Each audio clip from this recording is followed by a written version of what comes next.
사랑과 은혜의 하나님 아버지, 오늘 이 예배 자리로 저희들을 불러주시니 감사를 드립니다.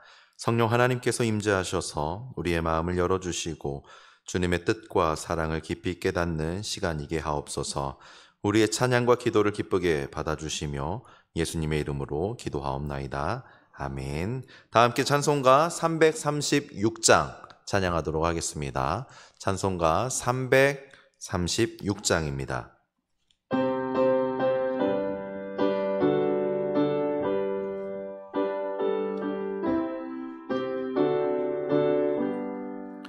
환난과 핍박 중에도 성도는 신앙 지켰네. 이 신앙 생각할 때에 기쁨이 충만하도다. 성도의 신앙 따라서 죽도록 충성하겠네. 옥중에 매인 성도나 양심은 자유 얻었네. 우리도 고난 받으면 죽어도 영광 되도다. 성도의 신앙 따라서 죽도록 충성하겠네. 성도의 신앙 본받아 원수도 사랑하겠네. 인자한 언어 행실로 이 신앙 전파리라. 성도의 신앙 따라서 죽도록 충성하겠네.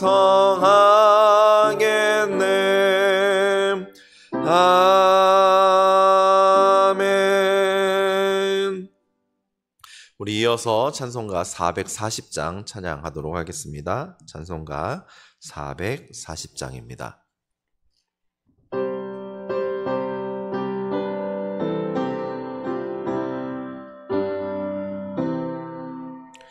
어디든지 예수 나를 이끌면 어디든지 예수 함께 가려네.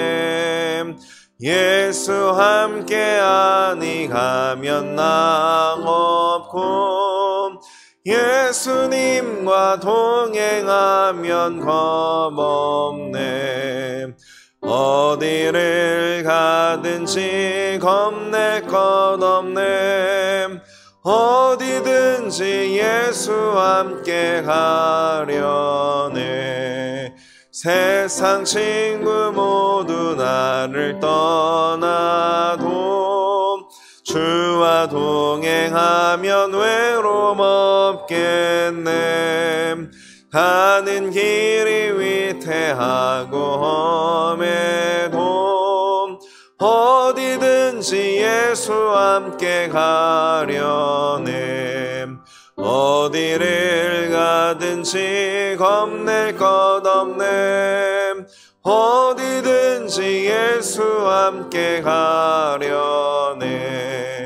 어두운 그늘 나를 애워쌀 때에 주가 함께 계심 믿고 자려네. 죽은 후에 천국에서 깨어나 예수와 함께 길이 살리라. 어디를 가든지 겁낼 것 없네. 어디든지 예수 함께 가려네. 아멘. 오늘은 깔뱅의 14번째 기도를 함께 하도록 하겠습니다. 함께 한마음으로 기도합니다. 전능하신 하나님, 온 세상은 과분함이 넘쳐 중용도 이성도 이렇습니다. 이 세상이 주는 부와 명예, 쾌락이 우리 마음과 정신을 혼미케 하여 하늘 보좌를 넘보며 공공연히 주님과 그 세력을 겨루려 합니다. 간절히 구하노니 주님께서 명하고 허락하신 범주 안에 우리 자신을 맞춰가는 법을 배우게 하시고 우리에게 주신 모든 축복에 기뻐하며 주님께 영광을 돌리게 하소서. 또한 우리에게 허락된 유한함 모두 주님의 권능의 손안에 있음을 겸허히 받아들이게 하사 극심한 불행에 처할 때에도 주님이 우리의 구원자이심을 결코 의심하지 않게 하소서. 생사화복을 주장하시는 이는 오직 주님뿐이오니 어떤 고난이 우리를 찾아와도 그 모든 것이 주님의 공의로운 심판에서 비롯된 것임을 분명하게 믿고 따름으로 회개에 이르게 하소서. 주 예수 그리스도를 통해 우리에게 허락하신 축복의 안식에 들어가는 그날까지 날마다 참회하는 심령으로 나아가게 하소서. 예수님의 이름으로 기도합니다. 아멘. 하나님께서 오늘 우리에게 주신 말씀은 사도행전 18장 12절에서 23절까지의 말씀입니다. 사도행전 18장 12절에서 23절까지입니다. 신약성경 218쪽에 있습니다. 사도행전 18장 12절에서 23절까지의 말씀을 이제 봉독하도록 하겠습니다. 하나님의 말씀을 경청하시기 바랍니다. 갈리오가 아가야 총독되었을 때에 유대인이 일제히 일어나 바울을 대적하여 법정으로 데리고 가서 말하되 이 사람이 율법을 어기면서 하나님을 경외하라고 사람들을 권한다 하거늘 바울이 입을 열고자 할 때에 갈리오가 유대인들에게 이르되 너희 유대인들아 만일 이것이 무슨 부정한 일이나 불량한 행동이었으며 내가 너희 말을 들어주는 것이 옳거니와 만일 문제가 언어와 명칭과 너희 법에 관한 것이면 너희가 스스로 처리하라. 나는 이러한 일에 재판장 되기를 원하지 아니하노라 하고 그들을 법정에서 쫓아내니 모든 사람이 회당장 소스데네를 잡아 법정 앞에서 때리되 갈리오가 이 일을 상관하지 아니하니라. 바울은 더 여러 날 머물다가 형제들과 작별하고 배 타고 수리아로 떠나갈새 브리스길라와 아굴라도 함께하더라. 바울이 일찍이 서원이 있었으므로 갱그레아에서 머리를 깎았더라.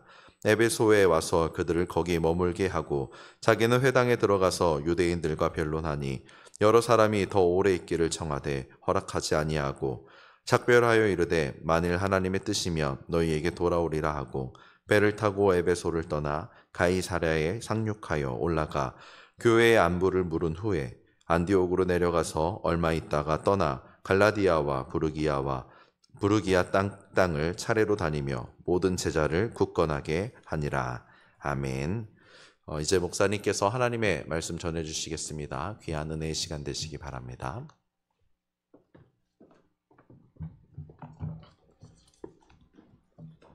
광고 말씀드리겠습니다. 18일 주일은 은평구민체육센터에서 장립기념주일 전교인 운동회가 있습니다.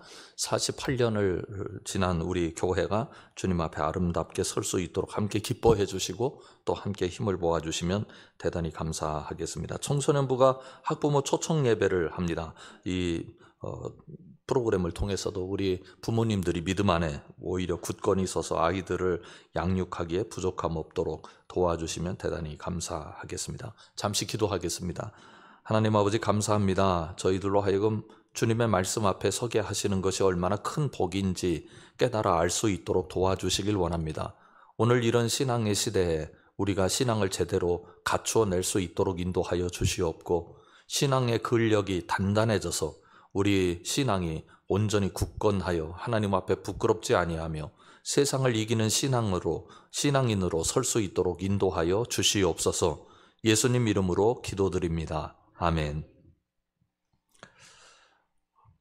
사도 바울에 관해서 세 가지로 정의한다 그런 말씀을 드린 적이 있어요. 첫 번째로는 사도 바울은 개척교회 목사다 이런 말씀 드렸고 두 번째로는 사도 바울은 학자다. 그래서 복음을 최초로 정의한 사람입니다.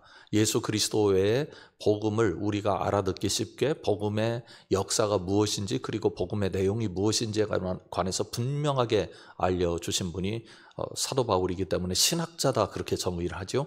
세 번째는 선교사다 그렇게 정의를 합니다.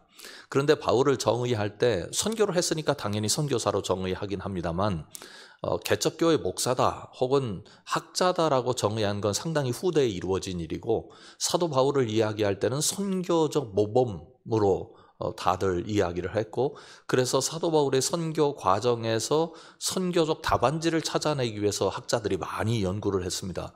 그래서 사도 바울에 대한 연구를 보면 선교학자들이 주로 연구를 했기 때문에 사도 바울의 선교가 얼마나 중요한지 알 수 있어요. 그러면 사도 바울이 왜 그렇게 선교적 모범이 되었는가를 우리가 사도행전을 찾아보면 알 수 있겠는데 오늘 주신 말씀에서도 그런 모습이 여러 가지로 나타나는 것을 알 수 있습니다. 그래서 우리가 오늘 주신 말씀을 통해서 사도 바울이 어떤 면에서 선교적으로 아름다운 족적을 남겼는가 한번 찾아보는 것이 좋겠고 그리고 우리가 이 세대에서 신앙생활을 해감에 있어서 어떤 선교적 자세를 가지고 살아가야 하는가에 관해서 한번 알아보겠습니다. 12절에 보면 이렇게 시작해요. 갈리오가 아가야 총독되었을 때 유대인이 일제히 일어나 바울을 대적하여 법정으로 데리고 가서 말하되 이 사람이 율법을 어기면서 하나님을 경외하라고 사람들을 권한다 하거늘 이렇게 말씀합니다. 그러니까 그 당시 유대교의 신학이 여기서 그대로 드러나요. 어떤 신학이 드러나느냐 하면 율법을 어기면서 하나님을 경외하라고 가르친다. 이것은 유대 신학이 받아들일 수 없는 거예요. 율법을 지키는 게 뭐냐면 하나님을 경외하는 방법입니다. 그러니까 율법의 문자들을 어떻게 지키느냐 이것이 그들의 굉장히 중요한 과제였습니다. 한번 생각을 해보세요. 유대 지역에서 살면서 유대법을 지키는 것은 그렇게 어려운 일이 아닐 수 있습니다. 물론 그것도 여러 가지 부침이 있긴 합니다만 그러나 이방 지역에서 유대법을 지키는 게 쉽겠습니까? 쉽지 않습니다. 우리나라 사람들이 어느 곳에 가든지 코리아타운이 생기죠. 근데 왜 코리아타운이 생길까요? 우리나라 입맛이 독특해서 그런 거예요. 왜냐하면 김치찌개 먹고 싶은데 한국인들이 흩어져서 살면은 그 재료를 구하기도 어렵고 그렇게 살기도 어렵잖아요. 그러니까 같이 모여서 살면서 김치를 많이 배추 더 김치에 필요한 많은 그 양념들 있지 않습니까? 그걸 쉽게 구입할 수 있고 그리고 그것을 만들어주는 것도 있고 그렇게 해서 살아가는 거죠. 된장도 그렇게 먹고 싶고 우리나라 음식을 그렇게 먹고 싶으니까 한 곳에 모여서 그것을 할 수 있는 상황을 만들어내는 겁니다. 이런 걸 다른 말로 하면 뭐라고 하느냐면 게토화된다고 그래요. 유대인들도 마찬가지예요. 유대인은 여러분들이 아시는 대로 코셔 푸드를 지켜야 되잖아요. 그러니까 이슬람에게 할랄 푸드가 있는 것처럼 유대인들에게는 코셔 푸드가 있어요. 랍비 도장이 찍혀야 그걸 먹을 수 있다고요. 그런데 랍비 도장이 찍힌 음식을 대전에도 갖다 주고 광주에도 갖다 주고 강원도에도 갖다 주고 그렇게 할 수 없잖아요. 그러니까 모여서 사는 거죠. 모여서 살다 보니 뭐가 생겼느냐면 회당이 생겼어요. 그런데 저번에 말씀드렸던 대로 바울이 복음을 증거하려면 구약적인 이해를 가지고 있는 사람들 앞에 증거하는 게 훨씬 더 용이해요. 왜냐하면 구약은 메시아를 이야기하고 있으니까. 그러니까 바울이 증거 내용이 그런 것 아닙니까? 너희들이 이야기하고 있는 메시아가 예수다. 전하는 게 복음의 핵심이 이거라고요. 그러니 유대인들의 회당에 들어가서 복음을 증거했습니다만 그러나 예수 그리스도를 받아들이는 순간부터 유대인들은 유대법을 어기는 꼴이 됩니다. 우리가 봐왔지 않습니까? 뭘 안 해도 돼요? 할례를 안 해도 돼요. 그 다음에 율법에서 정의한 바 먹는 것과 먹지 못하는 것 안 지켜도 돼요. 그러면 유대인들에게는 이게 뭐로 느껴지겠어요? 율법을 파괴하는 것처럼 느껴진다고요. 그런데 사도 바울은 나타나서 율법을 완성한다고 하니 유대인들이 그것을 받아들일 수 있겠습니까? 여러분, 우리가 선교라고 하는 것을 생각할 때마다 늘 기억해야 하는 게 그거예요. 우리가 가진 복음의 내용을 세상은 절대로 좋아하지 않아요. 우리를 찬성할 때도 좋아하지 않고요. 우리를 반대할 때도 좋아하지 않아요. 그럼에도 전해야 되는 게 복음이에요. 바울을 통해서 깨닫는 건 어떤 거냐면 선교적 토양이 절대 좋지 않다는 거예요. 어디서든지. 그럼에도 불구하고 바울이 위대하게 느껴지는 건 그럼에도 불구하고 그렇게 전했다 하는 겁니다. 그러니까 바울이 움직이는 곳마다 복음이 전해졌으니까 마찬가지로 우리가 바울처럼 선교적으로 부르심을 받은 건 아니지만 그러나 분명히 우리가 부름받은 내용이 있습니다. 그건 뭐냐면 증인으로 부름을 받았습니다. 그 얘기는 무슨 얘기냐면 우리가 어느 곳에 가든지 무엇을 하든지 간에 우리가 증인이라는 자기 정체성을 가지고 행동하고 말해야 한다는 거. 예수 믿는 사람들이 있건 없건 거기가 외국이건 국내이건 거기가 불교인들이 있는 곳이건 아니면 다른 종교인이 있는 곳이건 간에 나는 지금 어디까지나 예수님을 믿는 순간부터 어떤 정체성을 가진 사람이에요? 증인의 정체성을 가지고 있는 사람이에요. 증인이라고 하는 건 내가 본 게 있고 내가 경험한 게 있어야 증인일 것 아닙니까? 그러니까 내가 보고 내가 경험한 대로 사는 게 중요한 거죠. 그래서 여기서 한 가지 짚어야 할 내용이 있습니다. 내가 보고 내가 경험한 게 성경적인 것이어야 해요. 이게 내가 받은 전통, 내가 가진 어떤 그 관습, 이게 성경의 지위를 갖게 되면 큰 문제가 일어난다고요. 자, 보십시오. 유대인들은 성경을 믿는 사람들입니까? 안 믿는 사람들입니까? 믿는 사람들입니다. 무슨 성경을 믿고 있는 거죠? 구약 성경을. 그러면 바울은 구약을 근거로 해서 복음을 전한 사람입니까? 아니면 다른 것을 근거로 해서 복음을 전한 사람입니까? 구약을 근거로. 그러니까 유대인들은 바울을 반대하는데 바울을 핍박하는데 무엇을 근거로 핍박을 해요? 구약을 근거로. 바울은 무엇을 근거로 해서 예수 그리스도를 전해요? 구약을 근거로. 그러니까 근거는 똑같아요. 그런데 왜 반대가 될까요? 여기가 우리가 마음 써야 하는 부분이에요. 나는 성경적으로 예수를 믿고 있는가? 내가 가진 전통, 내가 가진 신앙적 문화는 성경적인가? 그래서 성경을 배우는 게 중요합니다. 사실은 이게 운동을 해봐도 그렇지 않습니까? 하루 이틀 운동한다고 해서 뭐 몸에 근육도 생기고 몸이 건강해지는 게 아니에요. 3개월, 4개월, 5개월, 6개월 해도요, 옛날 몸이 그대로 있는 게 우리 몸이거든요. 그런데 점점 변화돼서 1년이 지나고 2년이 지나면 어느 순간 내게 근육이 붙었네? 내가 이 부분에 문제가 있었는데 이 부분이 건강해졌네? 그걸 깨닫는 거거든요. 신앙도 마찬가지입니다. 신앙에도 근육이 있어요. 이거 하루아침에 붙는 게 아니에요. 운동을 하는데 잘못 운동하면 운동하는 것 때문에 병들어요. 그러니까 운동을 할 때 바르게 운동을 해야 된다. 운동을 잘못하면 그게 노동이 돼요. 아니야만 못한단 말이죠. 그런 면에서 신앙이라고 하는 게 바른 근거, 바른 그 기원을 가지고 있어야 되는데, 그래서 우리는 다른 거 모르고 내가 지금 가지고 있는 전통이나 문화나 신앙적인 지식이 성경에 합당한가를 날마다 상고하는 게 중요합니다. 여러분들 모두 여러분의 베이스, 여러분의 근원, 여러분의 근거가 건강하기를 주님의 이름으로 축원합니다. 그런데 하나님은 이렇게 놀라운 역사를 베풀어 주시는데 우리가 생각하는 것처럼 베풀어 주시는 건 아닌 것 같아요. 사도 바울이 누구를 만나게 되느냐 하면 갈리오를 만나게 됩니다. 이 갈리오라는 사람을 만나게 된 이유가 유대인들이 고소를 했기 때문이에요. 갈리오는 아가야 지방의 총독이었습니다. 한번 지도를 먼저 보시겠습니까? 지도를 보시면 이제 아가야 지방이 어딘지를 알 수 있는 건데요. 그리스 반도 바로 쭉 이어지는 부분이죠. 물론 거기가 이제 바다로 나뉘어 있기는 합니다만 그 반도에 속해 있다 볼 수 있는데요. 겐그레아와 고린도라고 하는 유명한 도시가 속해 있는 곳이 아가야 지방입니다. 이 아가야 지방의 총독이었어요. 그 유대 지방의 총독은 누구였죠? 빌라도. 그런 것처럼 갈리오라는 사람이 아가야 지방의 총독입니다. 오늘 사도 바울이 움직이는 무대는 고린도, 겐그레아, 에베소, 그리고 갈라디아 이런 쪽으로 이제 더 확장해 가지요.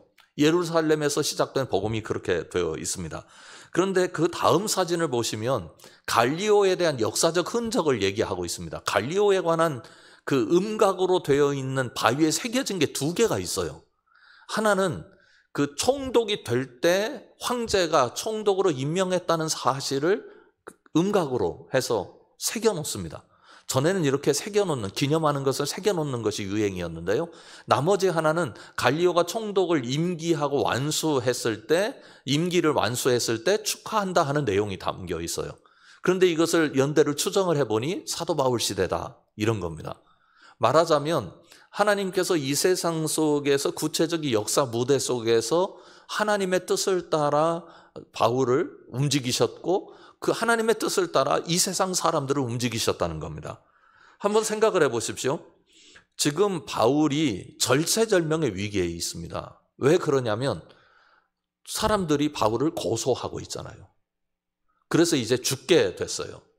잘못하면 목숨을 잃을 수도 있고 선교적 과정이 끝날 수도 있습니다. 네, 그만 보여주셔도 됩니다. 이렇게 될 수 있는 건데 이런 상황 속에서 갈리오라는 사람을 하나님께서 등장시키는 거예요.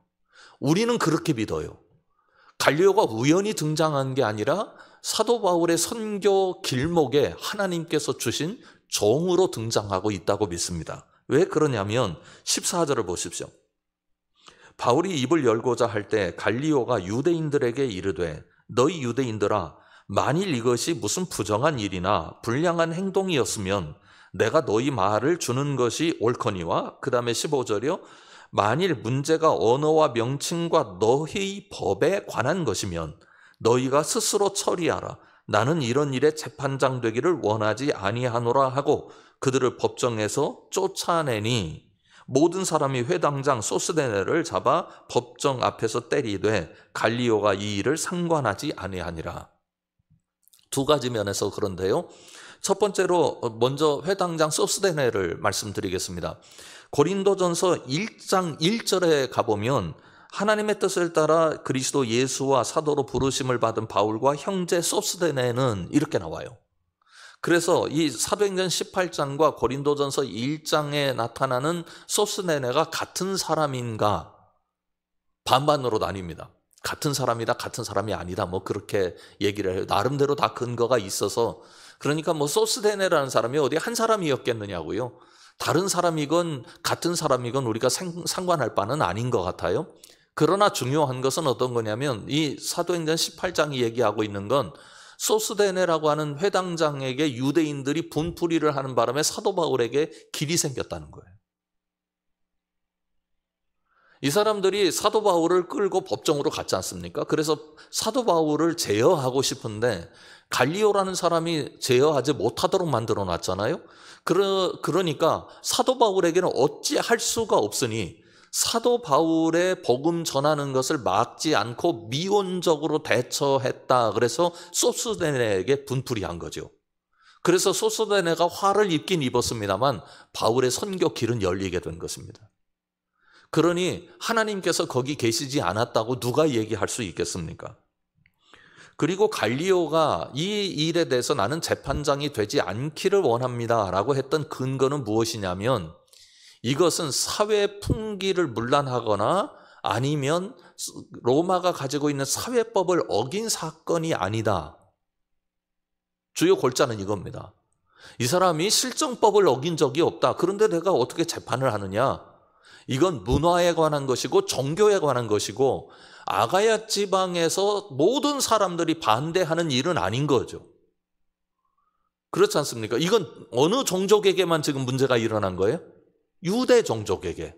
그러니까 그것은 너희들의 종교적 문제이니 내가 재판장으로 나서지 않겠다 해서 사도 바울이 거기서 복음 선교의 길목에서 막히는 일이 없도록 갈리오가 도와준 셈이 되었습니다. 역사적으로는 이런 거예요. 갈리오는 갈리오 일을 했고 소스데네는 소스데네 일을 했고 거기에 유대인들의 분노가 있었고 그런데 그 모든 내용들을 우리는 어떻게 믿느냐면 하나님의 선하신 역사라고 믿습니다.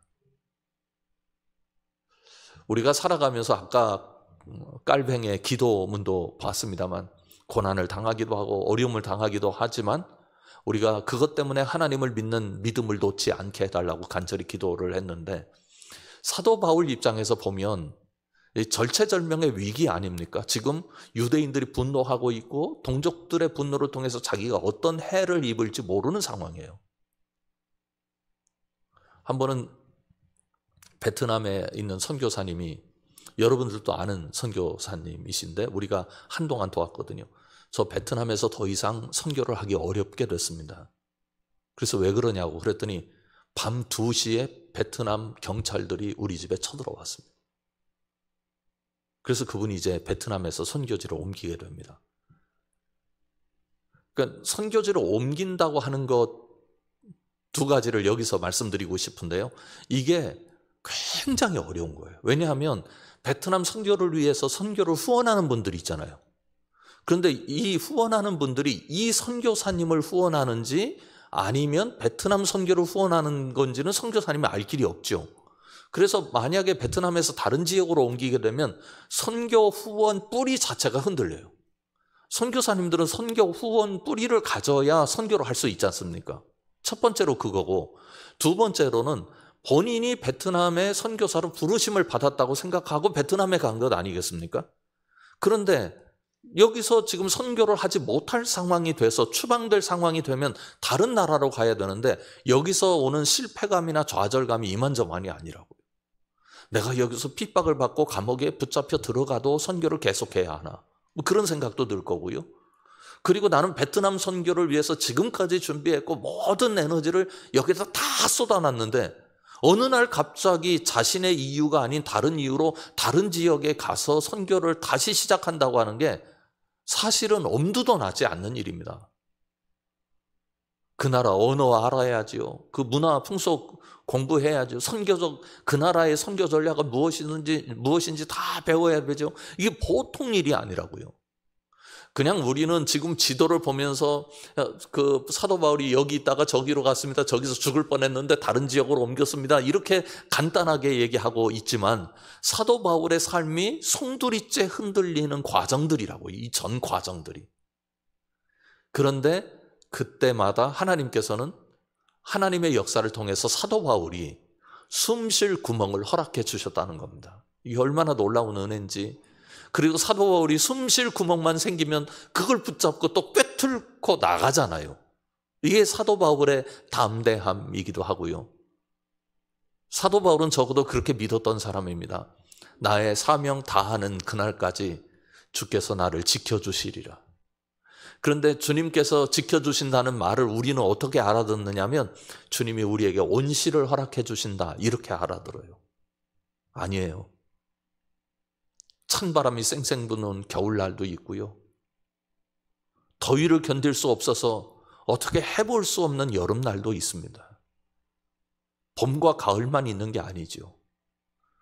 그 여름날도 그 겨울날도 주님이 나를 지켜주신다 고백하는 게 진짜 신앙 아니겠습니까?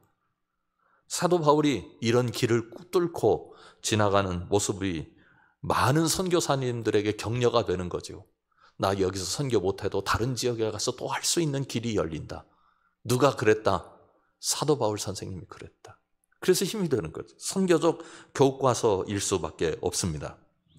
그래서 바울은 이제 그곳에서 떠나게 돼요. 그러다가 이제 배 타고 수리아로 떠나갈 새 브리스길라와 아굴라도 함께 있더라. 바울이 이제 귀한 일꾼들을 얻었죠. 야, 어디 갈 때 누군가가 동행한다고 하는 건 이거 엄청난 힘입니다. 그 다음에 뭐라고 얘기하고 있느냐면 18절 한번 보세요. 브리스길라와 아굴라도 함께 하더라. 그 다음에 바울이 일찍이 서원이 있었으므로 겐그레아에서 머리를 깎았더라. 바울이 선교적 여정을 가지고 가지만 그러나 바울은 신실한 사람이었습니다. 일찍이 서원이 있는 것을 바울은 절대 잊지 않고 있었어요. 그래서 겐그레아에서 머리를 깎았습니다. 그런데 이 부분에 조금 상상력을 발휘하면 바울의 선교적 자세가 얼마나 진지한지를 알 수 있습니다. 사실은 머리를 깎는 건 유대인의 풍습입니다. 서원을 하면 머리를 깎는 거. 그런데 이미 바울은 유대인들의 입장에서 보면 적이잖아요. 바울을 죽이려고 한두 번 달려든 게 아닙니다. 그러면 바울이 이 표현이 딱 적당하다고 생각해요. 세상에 꼴도 보기 싫은 사람들이 어떤 사람들이었을까요? 유대인들. 겁나고 힘들고 짜증나고 스트레스 받고.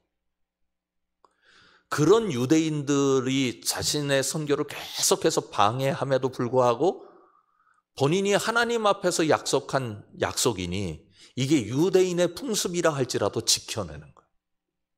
근데 이 정도만 가지고는 바울에게 감동하기 힘들어요. 바울은 유대인도 주님 앞으로 돌아가기를 원하는 간절한 마음의 소유자였습니다. 지금 나를 힘들게 하고 나를 고통스럽게 하고 나를 눈물 나게 하고 내 목숨을 앗아가려고 덤비는 나의 대적들이지만 하나님께서 저들을 향한 계획을 가지고 계시다 그렇게 믿었어요. 그래서 서원한 것을 기억하고 머리를 깎는 일을 한 거예요. 유대인들에게 좋게 느껴지는 일을 단순히 한 게 아닙니다. 선교적인 하나님의 계획에 대해서 철저히 동의하면서 한 거예요. 여러분 그러실 수 있겠어요? 이게 우리는 모두 사람이라서 사람이 세 가지를 가지고 있잖아요. 우리가 늘 얘기하잖아요. 지, 정, 의. 그렇죠? 지식이 있고 의지가 있고 그런데 하나 뭐가 있느냐면 정이란 게 있어요. 이 세 가지가 다 우리를 붙들고 있는 가장 강력한 힘들입니다. 그런데 지도 어렵고 의도 어렵지만 이 정이라고 하는 게 컨트롤이 잘 안 돼요.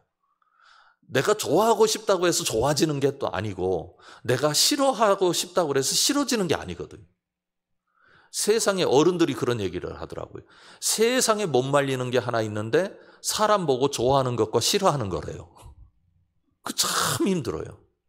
그러니 이 중에 여러분들이 결혼하고 사신 거예요. 그 남자가 왜 좋았는지, 그 여자가 왜 좋았는지 본인도 사실은 잘 모르고 만나서 가정을 이루고 사는 거잖아요. 근데 바울에게 정서적으로 얼마나 이 유대인들이 힘들겠습니까? 그런데 지와 의로 이것을 누른 거예요. 그 지와 의의 힘은 뭐냐? 하나님의 계획이었어요. 내가 하나님의 계획을 철저히 신뢰하고 믿고 그 계획대로 따르리라 한 그의 결단이 정서적인 한계를 넘어서게 만드는 거죠. 그래서 선교지에서 선교사님들의 고백을 들어보면 이런 게 있어요. 내가 이 나라에 뭐하러 선교하러 와가지고 이 고생이냐. 육체적인 고생 때문이 아니라 그 나라에서 벌어지는 사회적 문화적 현상들 때문이죠. 가령 예를 들면 어떤 대상에게 전도를 했어요. 그래서 이분이 정말 교회 신실한 일꾼이 돼가지고 선교사님을 열심히 도왔는데 어느 날 선교사님 욕하고 떠나는 거예요. 그런 일들이 비일비재하거든요. 내가 여기 왜 왔나 하는 생각이 왜 안 들겠어요? 우리가 한국에서 어떤 사람을 의지하는 것과 외국에서 그 나라 사람을 의지하는 것과는 전혀 다른 문제거든요. 거의 기둥이 빠져나간 것 같은 느낌을 받는데요. 선교사님들이 그럴 때. 그래서 여러분들께서 좀 기도해 주시면 좋겠는데 선교사님은 선교적 마인드와 고백과 의지와 사명감을 가지고 가긴 갑니다만 선교사님 가시면 선교사님 사모님도 가시잖아요. 그런데 두 분 다 선교 훈련을 받긴 해요. 그래서 우리 교단에서는 두 분 다를 선교사로 명칭을 줍니다. 그렇지만 정서적으로 깊은 충격을 받는 것은 선교사님보다 선교사님 사모님들이에요. 그래서 의외로 선교사님 사모님들이 우울증이 많아요. 너무나 힘든 현실. 날마다 아이 키워야죠. 남편 돌봐줘야죠. 그 세계에서 만나는 만남이 있죠. 그러니 힘들어요. 그래서 어떤 이는 농담 삼아 이렇게 얘기합니다. 바울은 그래서 결혼 안 했다고. 혼자 힘들려고. 이런 상황 속에서 이제 살아가는 바울의 모습을 보면서 선교사님들이 또 한 번 힘을 내는 거죠. 예. 그리고 나서 이제 그 바울이 가이사랴에 상륙해서 올라갔다 22절에 이렇게 얘기하고 있습니다. 그 19절부터 한번 보죠. 에베소에 와서 그들을 거기 머물게 하고 자기는 회당에 들어가서 유대인들과 변론하니 여러 사람이 더 오래 있기를 청하되 허락하지 아니하고 작별하여 이르되 만일 하나님의 뜻이면 너희에게 돌아오리라 하고 배를 타고 에베소를 떠나 가이사랴에 상륙하여 올라가 교회 안부를 물은 후에 안디옥으로 내려가서 얼마 있다가 떠나 갈라디아와 부르기아 땅을 차례로 다니며 모든 제자를 굳건하게 하니라. 다시 한번 저 지도를 보시겠습니까? 이 지도를 보면 예루살렘에서 안디옥으로 가서 안디옥에서 이고니온 이쪽에서 다시 들어와 가지고 그 다음에 빌립보 가고 고린도 가고 이렇게 갔었잖아요. 우리 바울의 선교가. 그랬다가 다시 어디로 갔냐면 에베소로 가고 오늘 주신 말씀에 보면 가이사랴에 갔다 안디옥에 갔다 이런 얘기들을 쭉 하면서 그동안의 선교적 여정에서 지나쳤던 도시들을 방문해서 사도 바울이 차례대로 그 도시의 그리스도인들을 위로하고 격려하는 장면이 나옵니다. 여기서 또 이제 선교적인 모범이 하나 드러나요. 선교를 하고 떠난 다음에는 여기가 더 이상 선교지가 아닌가 하는 물음표가 있지 않겠습니까? 근데 계속 돌보는 것이 선교다라고 하는 것을 알려줍니다. 가는 곳마다 하나님의 역사는 일어났고 어떤 곳은 순기능적으로 반응을 했고 어떤 곳은 역기능적으로 반응을 했습니다. 그러나 어딜 가든지 하나님의 사람들이 세워졌어요. 예수 그리스도의 사람들이 세워졌어요. 그런데 그 당시에는 결코 쉽지 않았습니다. 신앙생활하는 게요. 그 세계사를 보면 이런 부분이 있어요. 그 이슬람과 기독교가 갈등할 때 이야기입니다. 지금도 갈등하고 있습니다만 옛날에 배는 충무공이 타셨던 그 이순신 장군이 타셨던 그 배도 그런 형태예요. 사람들이 배 바닥에 들어가가지고 노를 저어서 가는 거잖아요. 증기기관이 있기 전이니까. 그럼 그걸 누가 시켰느냐면 로마 제국에서는 그리고 그 이후에 서양사에서는 그 노예들 혹은 죄수들이었습니다. 배너 영화 보시면 바닥에서 그 배너가 이제 노젓는 일을 하게 되잖아요. 발목에는 그 쇠사슬을 채워놓고 꼼짝하지 못하게 해놓고 이거 젓지 않으면 그냥 때리고요. 또 젓다가 힘이 빠져서 쓸모가 없어버리면 그냥 내다 버리는 거예요. 근데 이 일을 어떻게 시켰느냐면 기독교인들은 그 젓는 걸 누구한테 시켰느냐? 이슬람한테 시켰어요. 이슬람 배에서는 기독교인들 잡아가지고 시켰고요. 그래서 서로 배끼리 부딪혀가지고 전쟁하는 거예요. 내가 지금 노를 저어서 가는데 이것 때문에 누가 죽어요? 우리 같은 신앙의 사람들이 죽는다고요. 이런 일들이 세계사 속에 엄청난 오랜 기간 동안 이루어졌습니다. 우리가 단 한 번도 기독교가 온전하게 기쁜 마음으로 예배하고 그것을 지켜내는 시간이 주어진 게 단 한 번이란 말은 취소하겠습니다. 그렇게 길지 않아요. 서구의 기독교 세력이 세계를 제패하면서 한동안 기독교의 부흥이 이루어졌죠. 그러나 지금은 이게 쉽지 않은 시대에 살고 있지 않습니까? 사도 바울의 시대나 지금의 시대나 예수 믿기는 어려운 것 같아요. 두 가지 면에서 그런데요. 기독교적 부흥의 시대는 권력과 재물과 탐욕 때문에 신앙이 어렵고요. 박해의 시대는 박해적인 고통 때문에 신앙이 어렵습니다. 그래도 동일하게 양시대에 믿음을 지켜낸 사람들에 의해서 하나님의 역사는 이루어졌습니다. 오늘 이 시대를 살면서 세상이 예수 믿기 어렵다. 그거 환경적인 이해로는 옳지만 우리 신앙의 상태에서 그것 때문에 우리가 신앙을 지키지 못했다라고 하는 건 핑계일 수밖에 없다는 말씀 자주 드렸는데 오늘 다시 한번 사도 바울이 이 어려운 시대에도 이렇게 돌아다니면서 선교했다는 것을 깨닫고 우리도 증인 노릇 제대로 하며 살자 하는 다짐이 우리에게 있기를 주님의 이름으로 축원합니다. 기도하겠습니다. 하나님, 우리는 증인입니다. 하나님 앞에 간절히 구합니다. 증인 노릇 제대로 하게 하여 주시옵소서. 그래서 이 시대에 계획하신 하나님의 뜻이 우리를 통해서 이루어지는 영광을 맛보게 하여 주옵소서. 예수님 이름으로 간절히 기도드립니다. 아멘. 하늘에 계신 우리 아버지의 이름을 거룩하게 하시며 아버지의 나라가 오게 하시며 아버지의 뜻이 하늘에서와 같이 땅에서도 이루어지게 하소서. 오늘 우리에게 일용할 양식을 주시고 우리가 우리에게 잘못한 사람을 용서하여 준 것 같이 우리 죄를 용서하여 주시고 우리를 시험에 빠지지 않게 하시고 악에서 구하소서. 나라와 권능과 영광이 영원히 아버지의 것입니다. 아멘.